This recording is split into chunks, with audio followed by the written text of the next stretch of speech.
Hi, I'm Dr. Nikhil Oberai, and today we are here at the Croft Dental Practice in Wilmslow, and I want to talk to you about dental implants. So, a lot of my patients come to me and ask me, what is a dental implant? A dental implant is a way in which we can replace a missing tooth.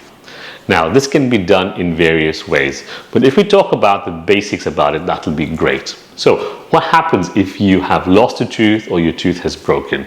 You would then come in to see me for a consultation where we will go through the process to replace that tooth completely from start to finish.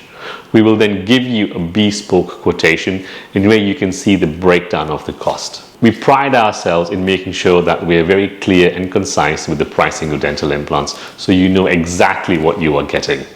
So what would happen is that we would then go ahead, and the next step would be to place the dental implant within the bone. Now, we would sometimes need to do further investigations such as CBCTs and x-rays, and we have our own CBCT on site, so we wouldn't have to send you anywhere.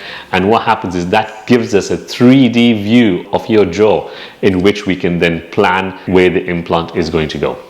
And this is what gives you the best possible result. You would then come in, we would put the implant in, and that takes approximately between 20 minutes and half an hour. We then need a healing period of around 12 weeks sometimes. Once the implant has healed with the bone, we can then place the teeth on top.